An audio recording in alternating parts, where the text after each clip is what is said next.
Hey everybody, Connie Knox, a lifelong genealogist, helping you go further, faster, factually with your family research. Coming up next is part 3 of the 3-part series about the U.S. federal census. So, enjoy part 3.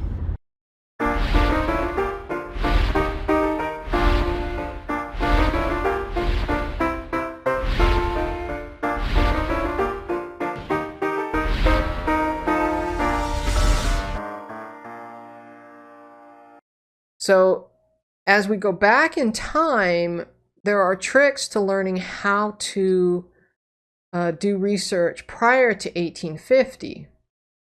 So if you can't, if you've done the research, like, you know, you've 1900, 1880, 1870, whatnot, and you're going back, and now all of a sudden, before 1850, they're only listing the head of household. How do you find your family and confirm that that's them?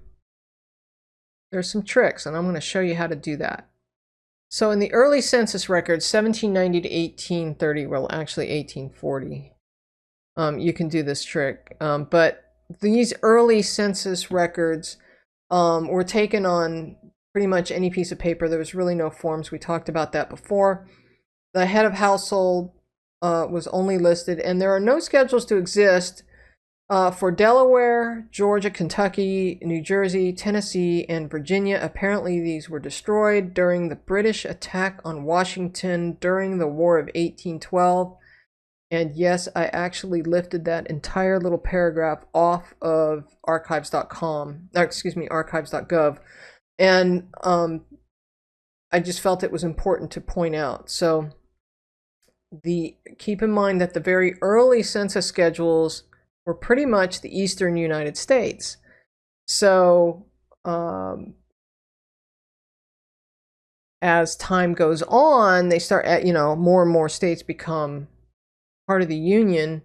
And if you think about it, I don't think California was a state until like 1850. So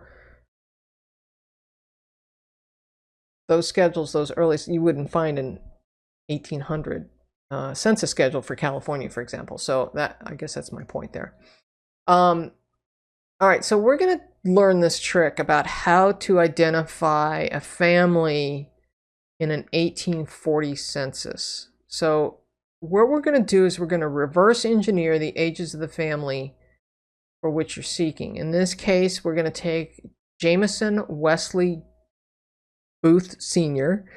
He was born in 1820 in Cable County, Virginia, and he died in 1896 in Wayne County, West Virginia. So I've documented this again here, and I'm saying remember to work backwards. In 1890, we know the census was destroyed. We know that he is listed in 1880, 1870, 1860, and 1850. I'm not going to rehash that here, but from that information, we were able to glean information. So we want to identify a research question. Research questions are really important. You don't want to make your research question too broad. So in this case, we're looking for Jameson Wesley Booth Sr. We know when he was born and we know when he died. We want to find him in the 1840 census. That's reasonable. And most likely he's going to be in the same place that he was either when he died or when he was born, or somewhere around there. Now, keep in mind that borders change. In this particular case, because West Virginia was not around until 1863, this Cable County, Virginia, where he was born, and Wayne County, West Virginia, are only 35 miles apart, because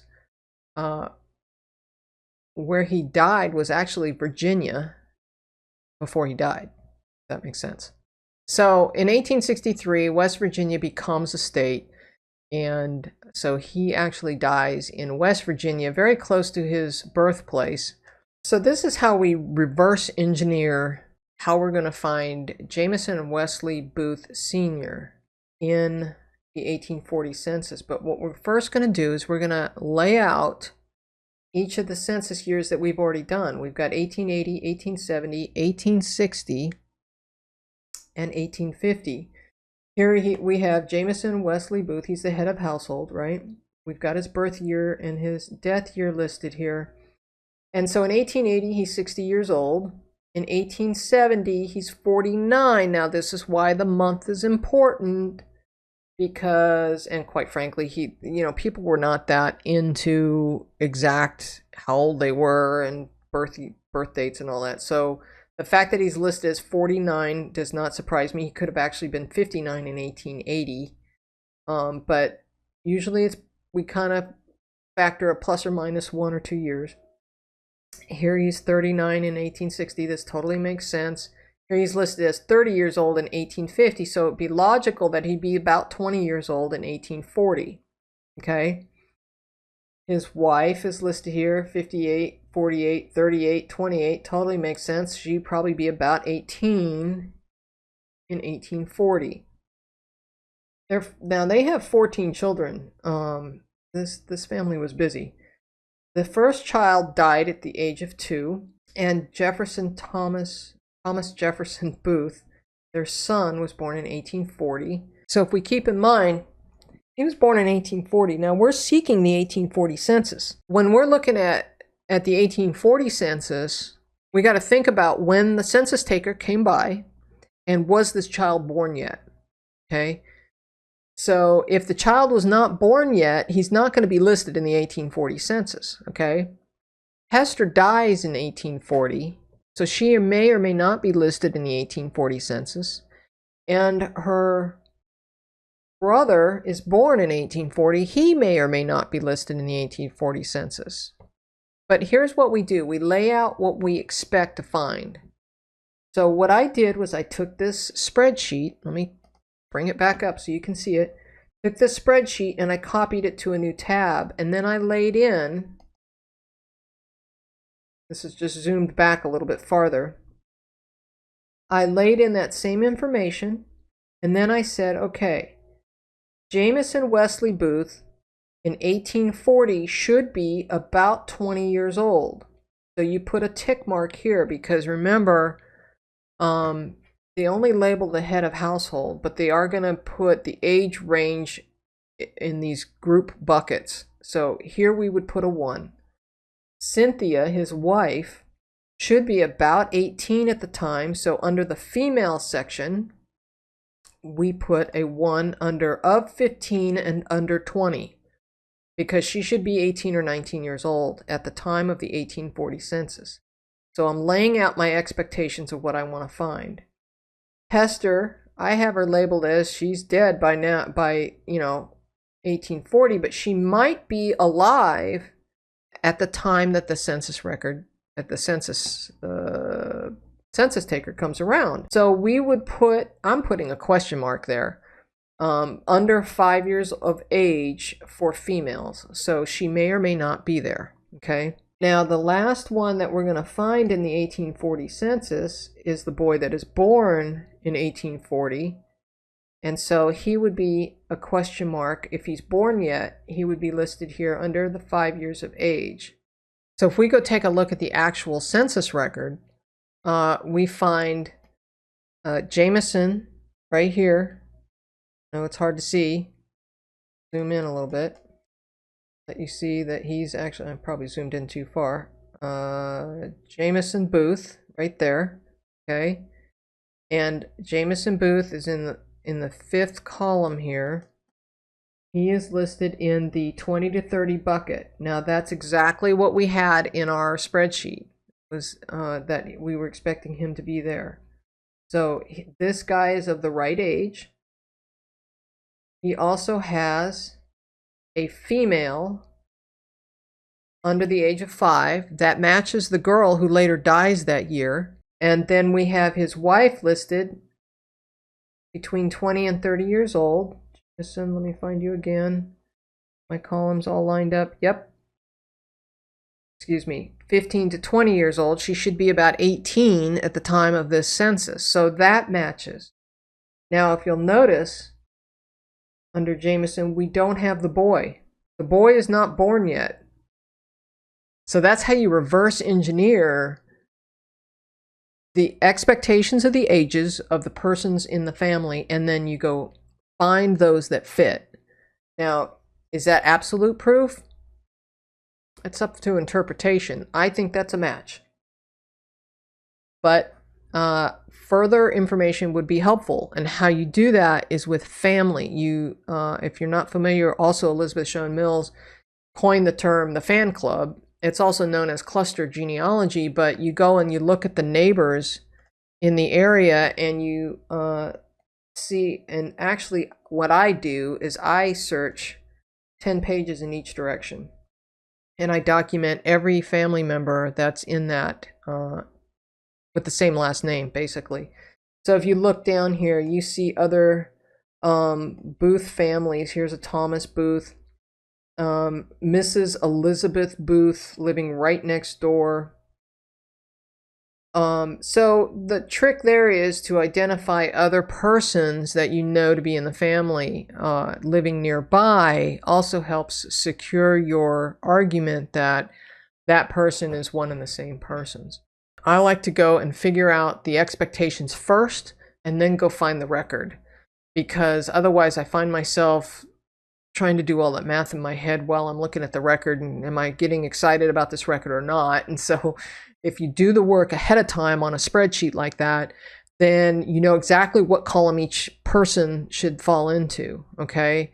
Now sometimes, remember, we have plus or minus a year or two, somebody might fall into a different column, and then you have a conflict that you need to resolve. So again, you would use the fan club cluster genealogy to determine whether that family is in fact there. Now in this case, that family is in the right place at the right time. In fact, they're on the same piece of property. So therefore, we determined that he is the right family. Now, how I did that was how I found that record specifically, and I laid it out here for you, and I'm going to show you how to do that because I really like this process. This is, now I use Ancestry, but I also use FamilySearch. I use it a lot. So I'm going to transition over so that you can see this full screen, and I'm going to zoom in just a little bit so you can see it nice and easily.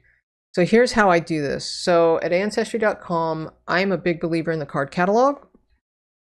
I learned this trick from Krista Callan at Ancestry, and I follow it religiously. I absolutely love this method, and it is important for you to learn. So here we go to the search, and we go to card catalog. Now, and you know, at the time that you're watching this video, they may have changed the way the menus work, but this is the way it's working today. So you go to the card catalog, and then what I did to find that census is right here at the top, and it's probably at the top because it's really important. So you click on census and voter lists. Now in this case, our research question was about the 1840 census. So I'm going to choose 1840, and I am also going to drill it down. These are all filters, right? And you can see the filters lining up out here, and I'll zoom in a little bit farther so you can see that well. I'm going to add USA so I don't get the whole world. And in this case, we are looking for Virginia. So I'm going to scroll down to Virginia and add that to my list. So now you can see we've got census, 1840, US, Virginia. And now I'm down to a small list of just 4 results for those filters. And we happen to know that we're looking for the 1840 census, so I click on that. And now I know that I'm looking for Jameson. And because he's already in my family tree, I've got him here. So I'm just going to click on that and pull that up, and I'm going to hit search. And now because I had already imported it, he's showing up in my imported list. But you could search through here and drill down and try and find him here. I'm going to pull it up for ease. And this shows you the database, right? And then we drill down into the image. And that is how I got to it. That is my method of reverse engineering how you can find someone in the 1840 and actually 8 earlier censuses. But again, work backwards. and make sure that you are consistently doing the work the same way, because once you find them in the 1830 census, then you can try and use the same trick on going backwards. But in this case, Jameson is going to be a child if you go back to the 1830 census. So then you would start looking for him as a child, and because he was, how old was he here? He was 20-ish years old. He would probably be about 10 in the next census back. So I hope you enjoyed that episode about census records. I know it was a lot of information, but hopefully you got something out of it. I know I did, just researching it. It refreshed my memory on some of the details that are available in the different census records. So I hope you enjoyed that. If you are not a subscriber, I hope you consider subscribing at the on the subscribe button down below. Subscribing doesn't hurt. I promise you, there's nothing that is going to cost you by subscribing, but it helps me out a bunch. And I'm always trying to grow the subscription base and the audience with Genealogy TV. Also, you can find me on Facebook. I have a Genealogy TV page there, and there's a lot of good conversations going on there. Some videos going on occasionally, and really that is a promotional platform for me to let you know about the next upload for Genealogy TV. Also on YouTube, you subscribe, ring the bell so that you get notified of the next time we upload. If you're not seeing the bell, it might be because you might not have created a Google account. You need to create a Google account in order to see the bell.